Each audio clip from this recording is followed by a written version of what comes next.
Docteur, Oui, tout la ça. drépanocytose, on en parle ou pas? Bien sûr qu'on en parle. Alors, on en parlera encore lors de cette 4e édition de la campagne de la drépanocytose. Parlons-en. Restez connectés. Ils se sont amourachés au premier regard. Dans l'euphorie de cet amour, les choses sont parties tellement vite que bim, madame est tombée enceinte. Au bout de quelques 3-4 mois, constat sera fait, complication de la grossesse. Qu'est-ce qui se passe? C'est en ce moment que le couple va se rendre à l'hôpital et après examen, différents examens, on va constater que monsieur et madame étaient porteurs récessifs. Pourquoi ce retard? Pourquoi n'avaient-ils pas pensé faire des examens préalablement? La question se pose et à 1001 reprises, c'est ce que nous constatons dans la société. Bienvenue dans cette émission spéciale La drépanocytose, on en parle. Nous recevons un spécialiste et pas de moindre. Le médecin, il est avec nous. Les médecins sont avec nous puisque depuis que nous sommes en train de parler de drépanocytose, nous ne recevons pas des blancs-becs mais des spécialistes de la question.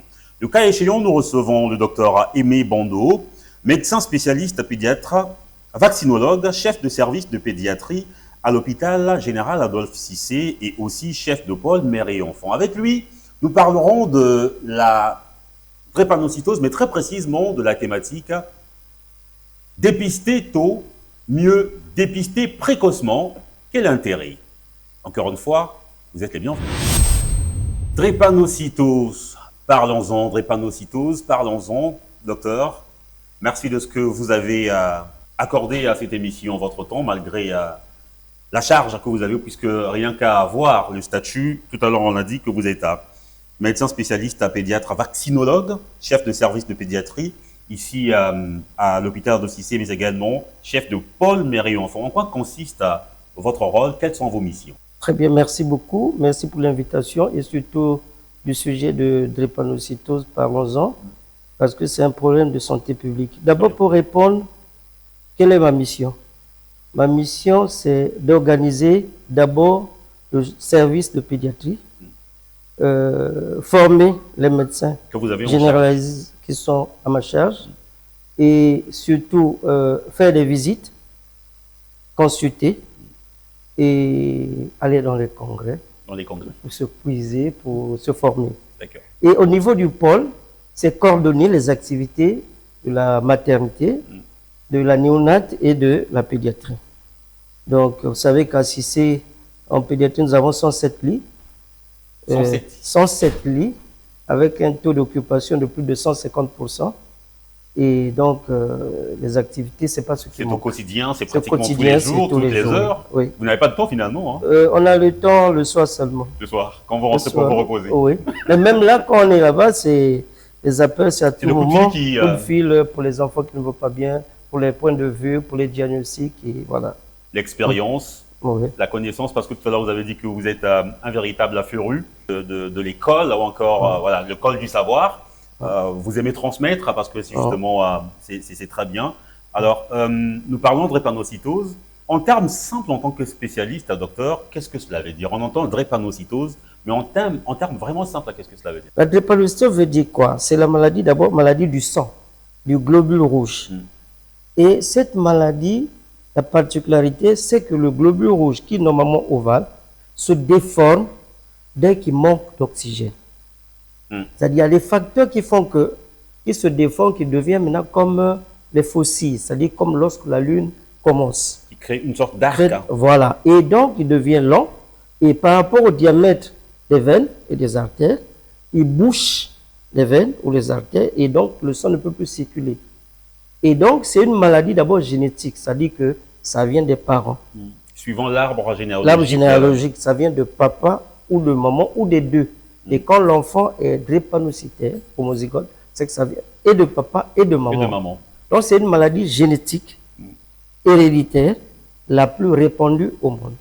La plus répandue au monde, cela veut dire que elle est aussi répandue au Congo-Brazzaville et dans la zone subsaharienne. Oui, subsaharienne, et même en Europe, aux Antilles, en Inde.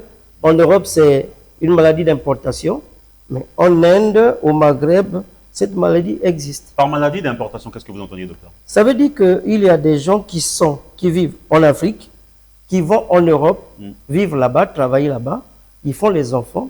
Ces enfants, si papa et maman ont ces gènes, ils transmettent aux enfants. Ces enfants sont drépanocytaires. Mais ils ne sont pas européens, ils sont venus. Donc, ils ont importé la maladie. La maladie.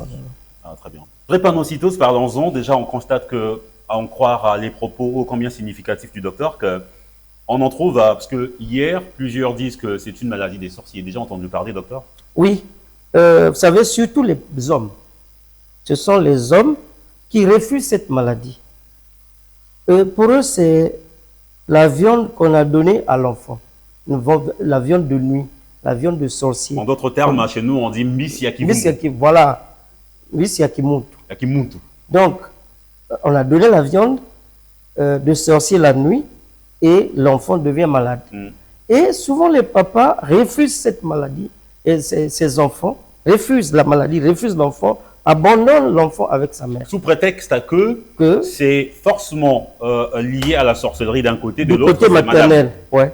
Souvent, les hommes pensent que c'est la sorcellerie du côté de madame. Ou encore, madame, c'est pas son enfant, madame a fait cet enfant avec un autre homme. Il y a eu comme une sorte Et donc, les gens refusent la maladie. Et c'est le grand problème. Mais qu'est-ce qui se passe? Pourquoi souvent cette tendance de toujours aller penser, surtout nous les hommes, le docteur le dit, que, ah oui, peut-être parce que les hommes se disent sains physiquement. Parce que les hommes, comme il est fort, dans sa famille, parfois, aucun enfant ou aucune personne n'a été transfusée. N'a manifesté. Et donc, il se dit, non, chez nous, il n'y en a pas. Alors qu'on n'a jamais fait l'électrophorèse pour savoir s'il y a des porteurs sains. Parce que lorsqu'on est porteur sain, on n'a pas de signe. Et on est bien. Mike Tyson et drépano hétérozygote. Information, ça c'est pour nous Mike une information. Tyson, il est très fort. C'est un grand boxeur, mais il a l'hémoglobine S. Oui. Ça, on l'avait et pas. ça veut dire que même les gens qui sont forts, très très forts, ils peuvent être porteurs de l'hémoglobine S. Voilà, oui. Lorsqu'on est AS, on n'a aucun signe. Mais on transmet à la progéniture. Et donc les papas qui arrivent, qui refusent, pensent que maman a fait l'enfant avec un autre homme.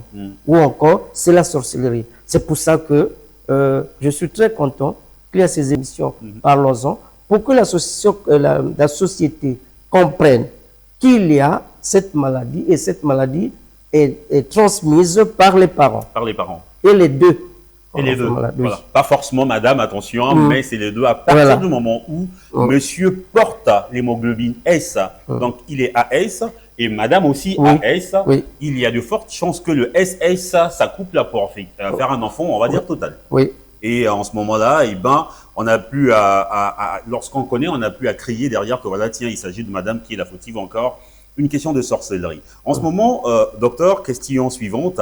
On a fini avec les questions de contextualisation. La première question, que j'entends ma première question, est la suivante.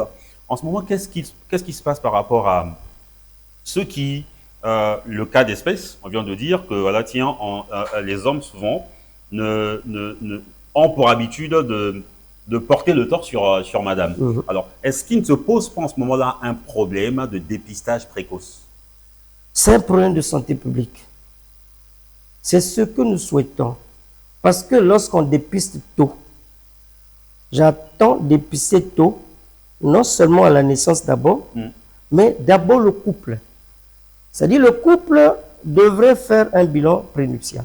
Avant qu'il se marie, avant de s'engager. Voilà, avant de s'engager, avant même de commencer à faire des enfants, à chercher à y penser. Voilà, avant de faire même les enfants, il devrait faire l'électrophorèse de l'hémoglobine. Savoir s'ils sont AS ou SS ou AA.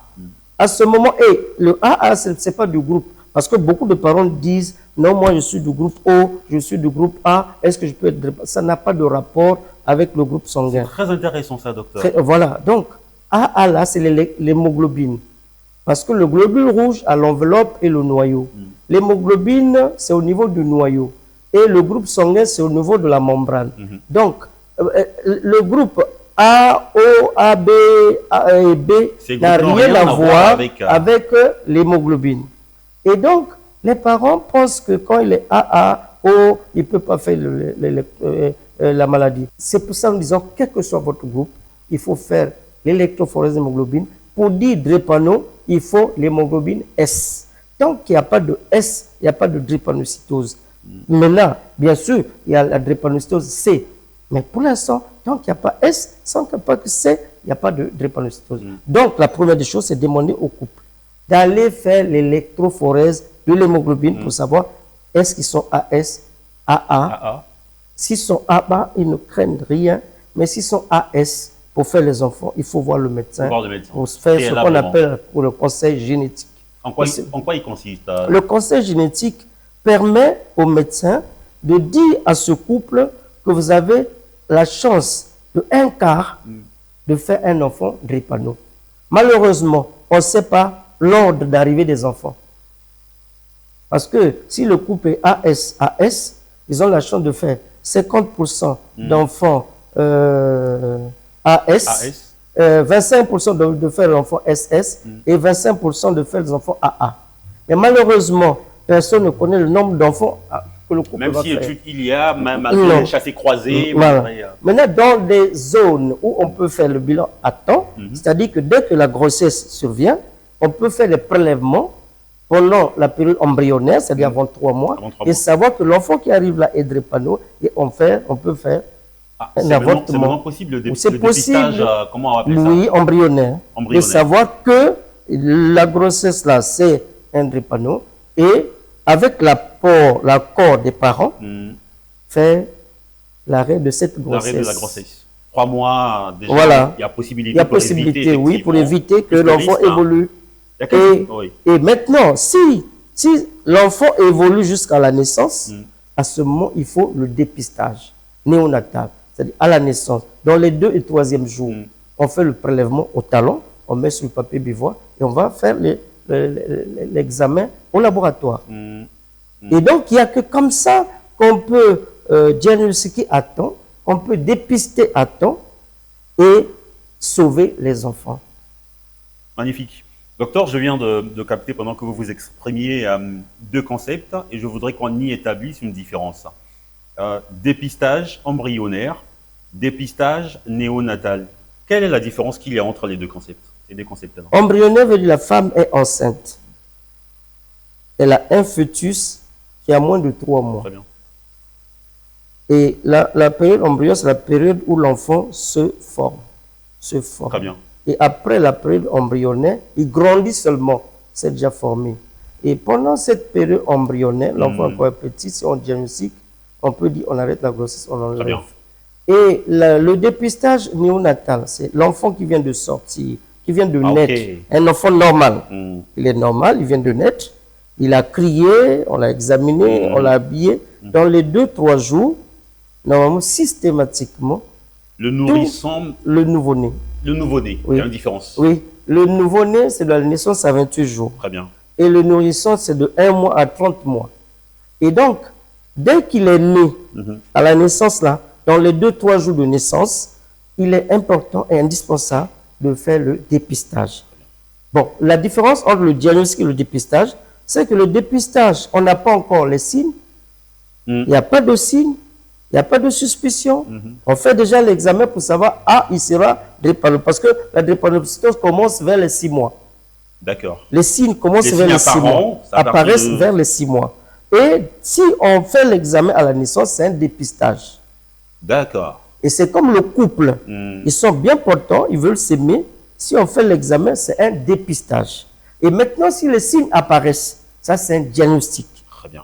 C'était important de comprendre ces concepts puisque les médecins ont un concept ou des concepts assez scientifiques, mais il s'agit ici de mettre sur table et à votre portée en tout cas des explications claires et nettes afin que vous preniez conscience et surtout que vous n'ayez pas peur parce que, docteur, généralement, plusieurs ont peur de se laisser aller, de faire des diagnostics et des dépistages. Ici, j'ai une question supplémentaire par rapport aux explications du docteur. Quels sont les avantages, docteur, effectivement, de se dépister ou de dépister précocement je dirais pas un patient, simplement un citoyen lambda?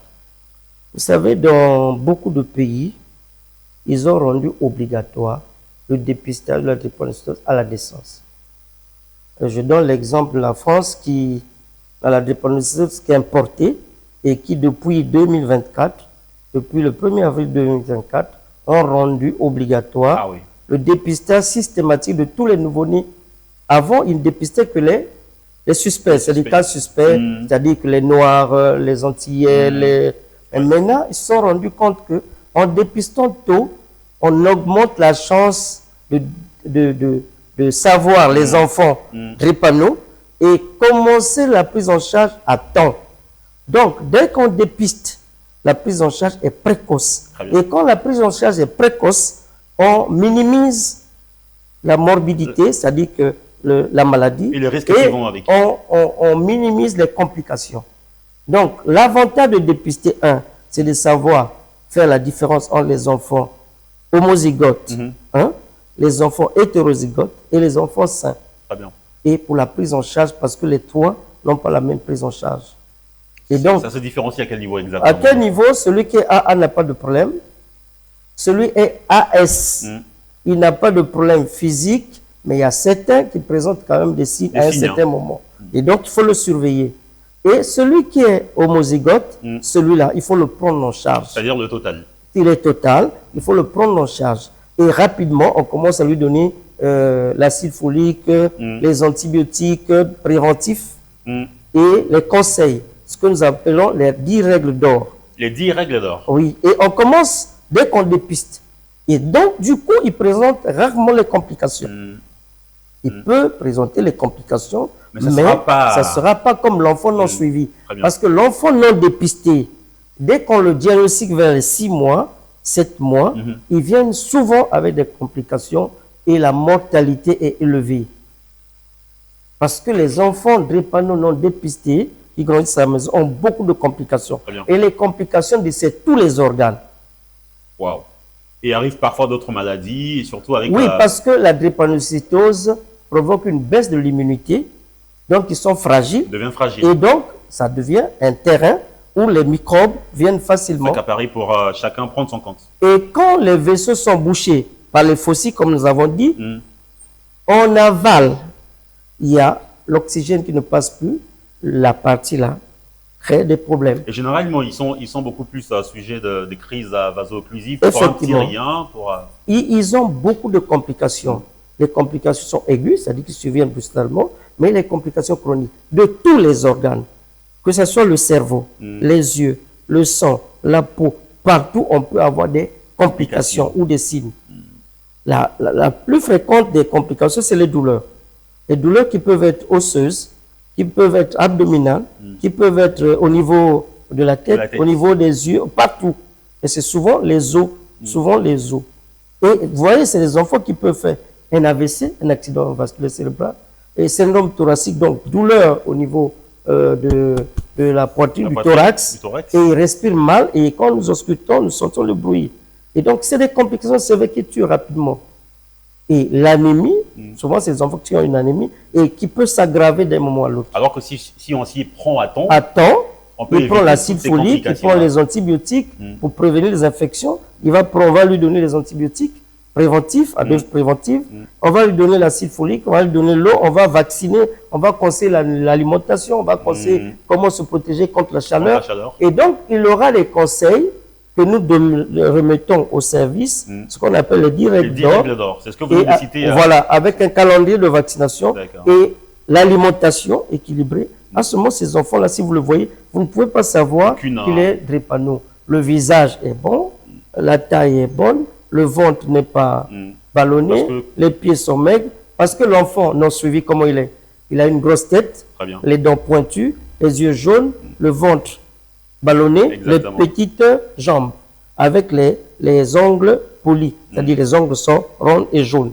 Et donc, quand un enfant qui n'est pas suivi, vous savez que cet enfant est drépano. Donc, dès que les enfants arrivent en consultation, s'il n'est pas suivi, s'il n'a pas été dépisté tôt, il n'est pas suivi, déjà dès qu'on le regarde, même à 10 mètres, on sait qu'il est drépano. Il est drépano.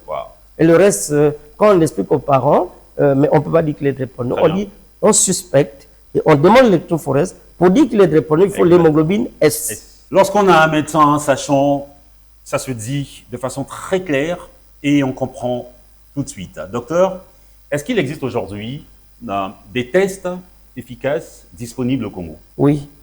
le test primo-Vince, validé par l'OMS, l'électrophorèse et l'hémoglobine. À l'exception de l'électrophorèse, est-ce qu'il y en a d'autres? Oui, il y a d'autres. C'est ce qu'on a fait pour le dépistage à la naissance. À la naissance. Il y a d'autres. C'est déjà disponible au Congo? Bon, au Congo, il y en a. C'est au centre. À un moment donné, on a fait des études ici avec ces examens. Mais pour l'instant, à Sissi, on n'a pas. D'accord. On n'en a pas. Mais au centre national de la drépanocytose à Brazza, je pense qu'ils ont des tests. Super. Je pense qu'ils ont des Super. textes. Super. Mais ce que nous souhaitons, que le dépistage soit systématique pour tous les enfants. Parce qu'on est tous à risque. C'est-à-dire tous les enfants africains, tous les enfants au sud de l'Afrique, en dehors des Blancs, en bas là, on est suspect de la drépanocytose. Dans la sous-région africaine, voilà, on est majoritairement suspect de... Et donc tous les enfants, surtout des parents qui ont pu faire l'électrophorèse et qui sont SS, ces enfants, normalement, on devait dépister systématiquement et les suivre pour le bon pronostic. Parce que depuis qu'on a commencé le dépistage dans d'autres pays, on s'est rendu que l'espérance de vie devient assez élevé. Hier, on disait 18 ans, 16 les ans. enfants mouraient très jeunes, avant 16 ans. Aujourd'hui, ils peuvent vieillir. J'ai l'exemple de mon enseignant d'hématologie, c'est un Ivoirien. Il est mort après 76 ans. Un drépano total, homozygote. Et sa spécialité, c'était d'enseigner les maladies du sang. Et il est mort après 76 ans. Et vous ne pouvez pas savoir qu'il était drépano. Tous les cours, il faisait sans papier. Une tête bien faite en plus. Bien vrai, un Ivoirien. Et en tout cas, je jette les fleurs à ce papa. Hein. Extraordinaire. Extraordinaire. Est-ce qu'il existe encore, docteur, aujourd'hui, des barrières qui empêcheraient à quiconque souhaite se dépister de le faire? Est-ce qu'il y a surtout des barrières culturelles? Effectivement, vous savez que dans notre société, il y a pullulation des églises. Peut-être pas l'église, mais les binzam, c'est-à-dire que comment on appelle ça? Là où les gens, 2-3 se retrouvent pour prier Dieu, pour dire, faire les miracles, pour dire non, Jésus, non, ici c'est l'oncle qui... C'est ça. C'est ça. Tant que l'État ne va pas ouvrir les yeux pour ces gens qui disent des mauvaises choses à la population et les églises qui pullulent à gauche, à droite pour dire que tout c'est le sorcier, on ne va pas s'en sortir. C'est surtout ça. Et il faut que les gens viennent en consultation à l'hôpital. Dès que l'enfant est souvent malade, qu'on vienne en consultation. Dès que l'enfant est la première orientation à faire, à donner à un patient, encore que le patient il connaît la route, mais surtout à quiconque voudrait bien savoir son état, et ben la toute première orientation c'est l'hôpital et non pas chez les binzam comme le docteur. Il peut prier, mais dès que un couple, on conseille d'abord le couple, les jeunes, avant de s'aimer, ils doivent primordialement passer par l'électrophorèse. Et quand ils ont un enfant, ils doivent amener en consultation. Si la possibilité de faire l'examen de dépistage, on le fait. S'il n'y a pas possibilité à 6 mois, on fait l'électrophorèse à temps. Précocement. Simplement. Et quand c'est fait précocement et diagnostiqué, la prise en charge survient et l'enfant grandit sans trop de complications. Après le succès des 3 premières éditions, la drépanocytose à Parlons-en revient pour une édition inédite, baptisée Deep Web Tour, du 1er au 30 juin 2025. Cette année, une vaste campagne médiatique sera déployée pour faire résonner la voix de lutte contre la drépanocytose au travers de l'émission La drépanocytose Parlons-en. Diffusion lundi à partir de 15h35 sur MCR TV et les vendredis à 18h sur Lux TV. Comme lors des précédentes éditions, la sensibilisation de Thorin restera au cœur du projet. Lieux de culte, écoles, entreprises et les marchés seront encore une fois de plus mobilisés. Restez connectés, l'information arrive jusqu'à chez vous dès le 1er juin. Sponsor officiel ARPCE. Alors, merci beaucoup, Dr Bando Aimé, pour ce brillant exposé. En tout cas, c'était bénéfique de A à Z, hein, on peut le dire. Seulement, chef, j'ai une inquiétude à propos même de la définition de la drépanocytose. Nous savons que c'est une maladie à transmission autosomique, mais récessive. Donc, c'est une maladie, vu la définition, on dit que c'est une maladie à transmission autosomique récessive. Alors, pourquoi le AS, on serait inquiet pour le AS? Si le A est supposé protéger celui-ci, pourquoi on serait inquiet pour le AS? Ça, c'était ma première question. Ma deuxième question n'est autre qu'une préoccupation. Dans des grands centres de santé de la ville, l'information circule, comme le cas de l'hôpital Assisi. Mais qu'en est-il des petits centres qui sont au fin fond du pays? Est-ce que, déjà que l'information n'est pas là-bas, mais est-ce qu'il peut y avoir une stratégie de communication pour atteindre ce fin fond, ces agglomérations qui sont éloignées? En fait, quelle serait la stratégie? Parce que plus l'information n'est pas accessible, plus la maladie se propage. En fait, c'est un peu ces deux zones d'ombre que j'avais. Je voulais bien l'apport du docteur Bando. Le cas du AS et le cas des zones qui sont éloignées. On s'inquiéterait du porteur AS parce que c'est un potentiel transmetteur à sa progéniture. Et si la femme ou le mari de l'autre aussi amène le AS et facilement à un quart %, et à un quart de 25%, ils finiront par faire un enfant SS. C'est pour ça qu'on a peur. Donc c'est mieux qu'un AS épouse un AA pour éviter la transmission. Donc quand l'enfant est AS, c'est mieux de conseiller à cet enfant d'épouser, un jour, épouser quelqu'un qui est AA et non AS. Sinon, il peut faire SS. Et le pourcentage là, c'est scientifique. Mais sur le terrain, nous avons vu des couples, ils ont fait 3 enfants, les 3 sont SS. Ah oui? On a vu les enfants, 4 enfants, ils ont fait 4 enfants, les 4 sont SS. AS, mais qui ne font que des SS. Oui, oui. Et parce qu'on ne connaît pas l'ordre, on ne connaît pas le nombre d'enfants que ce couple allait faire. Et on ne connaît pas l'ordre d'arrivée de ces enfants.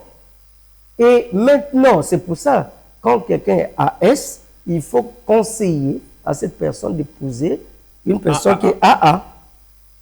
Maintenant, stratégie pour l'intérieur du pays. Déjà même, tu vas à l'intérieur du pays, déjà à l'intérieur de Pointe-Noire, dans les quartiers périphériques. C'est l'hécatombe. Les enfants arrivent pour mourir à l'hôpital. Parce que, effectivement, ils sont plus sensibilisés par les Binzambi pour dire l'enfant là, il a bouffé la viande, mais ils ne savent pas la drépanocytose, c'est quoi. C'est pour ça que je loue l'idée de cette sensibilisation et étudier les stratégies pour aller. Pour l'instant, on est dans l'église, on va dans les écoles, ainsi de suite. Et je demande aux organisateurs de s'intéresser effectivement au bas-fond des villes, c'est-à-dire en périphérie là-bas et à l'intérieur du pays pour les petits villages. Parce que déjà l'électrophorèse de l'hémoglobine, même à Pointe-Noire ici, les laboratoires qui le font sont à compter. Et la deuxième chose, pour les gynécologues, la priorité normalement pour une femme qui est enceinte, c'est de faire l'électrophorèse et non le test des mènes. Aujourd'hui, le MES recommande de façon obligatoire de faire systématiquement l'électrophorèse d'hémoglobine à une femme enceinte et non le test des mènes. Mais déjà à l'intérieur du pays, ils n'ont pas l'électrophorèse. Et donc, il faut appeler le pouvoir public, et c'est la recommandation, qu'on ait des laboratoires au niveau, au moins de chaque département, qu'on peut faire l'électrophorèse d'hémoglobine, parce qu'on peut prélever dans un petit village, envoyer au département et faire l'examen, et aller dans les écoles à l'intérieur du pays, pas sur le Pointe-Noire. Et c'est pour ça, parlons-en, avec un moment, il faut décentraliser dans les zones communautaires. Aller dans d'autres départements pour aller aussi sensibiliser ces populations qui, pour eux, la drépanocytose, problème de santé publique, mais pour eux, c'est la sorcellerie. Parce que faute d'information, oui, parce que pas d'information, pas de quoi, la sorcellerie. Nous-mêmes, on a grandi au village. Au village, nous qui avons eu la chance de grandir au village, on avait des amis qu'on transfusait de temps en temps, qui avaient des plaies, qui ne grandissaient pas, qui étaient souvent hospitalisés et qu'on ne savait pas. Mais souvent, qu'est-ce qu'on disait? Son oncle, C'est son nom qui provoque ça. Et au village. Et combien de fois, les petits villages encore, on ne sait pas que c'est une maladie héréditaire, que c'est le sorcier. Et donc, je bravo aux organisateurs et aux journalistes de faire ces émissions. Après le succès des 3 premières éditions, la drépanocytose, parlons-en, revient pour une édition inédite, baptisée DIPE Web Tour, du 1er au 30 juin 2025. Cette année, une vaste campagne médiatique sera déployée pour faire résonner la voix de lutte contre la drépanocytose au travers de l'émission La drépanocytose, parlons-en. Diffusion lundi à partir de 15h35 sur MCR TV et les vendredis à 18h sur Lux TV. Comme lors des précédentes éditions, la sensibilisation de Thorin restera au cœur du projet. Lieux de culte, écoles, entreprises et les marchés seront encore une fois de plus mobilisés. Restez connectés, l'information arrive jusqu'à chez vous dès le 1er juin. Sponsor officiel, ARPCE. Intéressant. Docteur Pama? Merci beaucoup pour la parole accordée. Je ne sais pas si c'est une question, une suggestion, une préoccupation. Docteur Bando, peut-être que pourra me répondre par rapport à ça. Première chose, je tiens vraiment à louer les efforts scientifiques par rapport au progrès, d'abord par rapport au dépistage de la maladie, de la drépanocytose, qui n'était pas avant, qui ne se faisait pas avant. On faisait souvent des tests de mail et tout. Actuellement, on peut faire l'électrophorèse d'hémoglobine et aussi aller, comme le docteur Bando l'a dit, aller un peu plus loin dans la vie intra-utérine. Donc, embryonnaire, on peut déjà essayer un peu de détecter un peu déjà que l'enfant est drépanocytaire ou pas. Mais ma question vient au niveau où on a déjà découvert que la personne, ou soit du point de vue couple, il n'y a pas de problème parce qu'on peut faire comme le docteur Bandeo a dit, on peut parler au couple, leur montrer l'avantage et les désavantages, d'accepter ou soit de prendre autre décision par rapport à la grossesse. Mais je vais plus du côté où et que on dépiste dans la vie embryonnaire et que l'enfant, on sait que l'enfant est drépanocytaire. Alors, du point de vue scientifique, est-ce que y a-t-il pas de progrès scientifiques dans le cadre, parce que c'est une maladie génétique, on voit du côté biologie moléculaire. Est-ce que dans notre pays, on n'a pas cette philosophie de voir un peu comment on peut essayer un peu de modifier ces codons du point de vue génétique pour que l'enfant puisse essayer un peu les remplacements de ces chromosomes-là? Est-ce qu'on ne peut pas faire quelque chose du point de vue scientifique pour que nous puissions régulariser un peu ces codons par rapport aux chromosomes qui devaient coder pour que l'enfant puisse naître un peu drépanocytaire? Est-ce qu'il n'y a-t-il pas possibilité, parce que dans la vie embryonnaire, comme l'a dit le docteur Orlando, c'est le moment où il y a la formation. C'est l'étape où il y a la formation de tout ce qui est dans le corps humain. Et maintenant, est-ce que pendant ces niveaux-là où il y a cette formation-là et qu'on détecte, y a-t-il pas possibilité qu'on essaye un peu de modifier au lieu que nous puissions prendre la simple décision, soit d'arrêter la grossesse, ou on peut prendre que bon d'accord, bien qu'on a découvert, mais au moins on peut laisser progresser la chose, mais voilà, du point de vue scientifique, on peut faire ça pour éviter, voilà, c'est du côté de la prise en charge en fait. Docteur Pama, c'est une très très belle question qui va concilier effectivement santé et sciences technologiques en fait. Sa question elle est très pertinente dans la mesure où aujourd'hui la science évolue, docteur. J'ai vraiment aimé. Est-ce qu'il n'y a pas possibilité où aujourd'hui la science, la technologie n'a-t-elle pas montré que l'embryon, n'est-ce pas, peut subir quelques transformations afin de lui épargner ou d'épargner l'enfant, l'embryon, de la maladie drépanocytaire? C'est ce qu'on appelle la thérapie génique. La thérapie génique de la drépanocytose est en train d'évoluer. Mais pour l'instant, elle n'est pas encore publiée. Et pour l'instant, ce qui est publié, c'est l'apport de la moelle osseuse, c'est-à-dire la greffe de la moelle. Au niveau de la thérapie génique, nous avons eu des grandes conférences sur ça. Il y a des gens qui sont en train de faire leur recherche, ce qu'on appelle la fœtologie. Les fœtologues. Il y a des fœtologues qui sont les fœtologues généticiens qui sont en train de faire ce travail. Mais il n'y a pas encore un travail publié pour dire qu'ils ont réussi. La thérapie génique, c'est quoi? Vous savez que c'est le gène codon hein, qui remplace vitamine Val au niveau 6 pour aller coder là-bas pour couper, pour que ça change. Mais pour l'instant, les études sont en cours. On appelle la thérapie génique. Parce que, avant de le faire, il faut faire le karyotype embryonnaire. Et le karyotype embryonnaire, vous avez le karyotype conventionnel et le karyotype par hybridation. Le karyotype par hybridation, ce n'est pas n'importe quel pays qui peut faire ça. Ça, c'est les études qu'on peut mener aux États-Unis, en Europe, par des fœtologues, généticiens. On va aller fouiller à quel niveau il se trouve. Mais pour l'instant, ce qui est connu, ce qui est validé, c'est la greffe de la moelle osseuse. Hein, c'est-à-dire qu'on va au niveau de la moelle. Et en plus, ce n'est pas encore assez accessible. Et puis la greffe de la moelle osseuse, il faut attendre que la maladie se manifeste. Parce qu'il y a des gens qui sont drépano et qui supportent seulement avec les 10 règles d'or. Et donc, il y a les indications même pour la moelle osseuse. Mais là-bas, attention, d'aller fabriquer aussi des monstres. Ah oui, parce que la thérapie génique, effectivement, les résultats, attention, c'est fabriquer les monstres. Parce que quand vous allez manipuler les protéines là-bas, hein, attention. Au vu du sudi, docteur, qu'est-ce que l'on peut retenir de tout ce que l'on a partagé et aussi, que recommanderiez-vous aux futurs parents? Merci pour cette question. C'est le primum movens de la drépanocytose. C'est-à-dire que c'est l'article numéro 1 de la vie dans nos pays des Noirs, des Maghrébins, des hindous, et des gens de l'Amérique du Sud et autres, des Noirs. Un jeune, dès qu'il est adolescent, il serait important de faire l'électrophorèse de l'hémoglobine. Qu'il soit fille, qu'il soit garçon, il a son électrophorèse d'hémoglobine.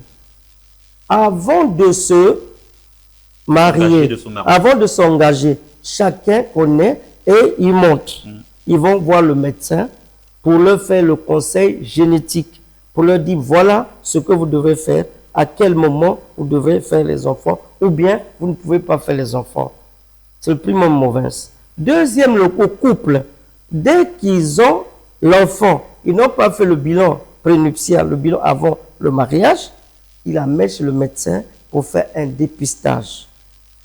Et s'ils ont raté le dépistage, dès que l'enfant a la fièvre répétée, a l'anémie, il faut aller voir le médecin pour faire l'électrophorèse. Nous avons réalisé les électrophorèses, les jeunes vont crier. J'ai fait les électrophorèses chez les enfants de 3 mois. Et positif. J'en ai 2 dans le service que je suis à 3 mois. Pourquoi? Parce qu'ils avaient des frères drépano et ils sont venus en consultation pour une fièvre qui persistait. J'ai dit, comme il y a des frères drépano, je fais l'électrophorèse à 3 mois, positif, 97. Déjà à 3 mois, 97% de S et 3% de A2. 3 mois. Et cet enfant, je le suis. Aujourd'hui, il a 2 ans. Et quand vous le voyez, vous ne pouvez pas savoir qu'il est drépano. Vous ne pouvez pas savoir qu'il est drépano. Et pourquoi j'ai demandé cet examen? Parce que le père commençait déjà à menacer la mère.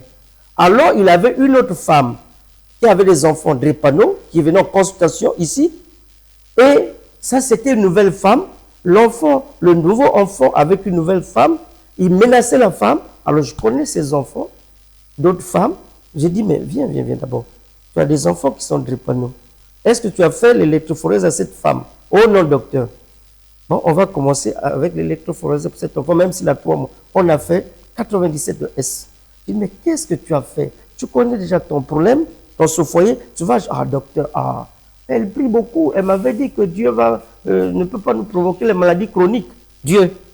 Alors que c'est Dieu qui donne l'intelligence au médecin de trouver ce diagnostic. C'est parce que sans Dieu, on ne serait pas peut-être médecin. Mais voilà. Et donc, dépistage. Il faut conseiller au couple de dépister. Dès que l'enfant est malade, il est fréquemment malade, il faut diagnostiquer.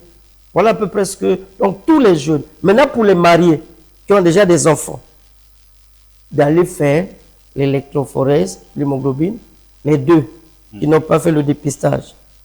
Voilà. Docteur, merci. Merci.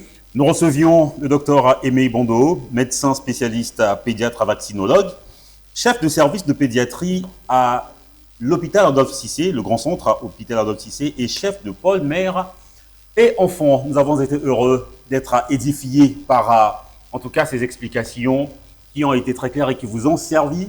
Nous avons mis un terme à ce numéro. En tout cas, l'objectif, c'est de casser l'ignorance, de faire en sorte que l'information descende partout. Drépanocytose, parlons-en. À très bientôt.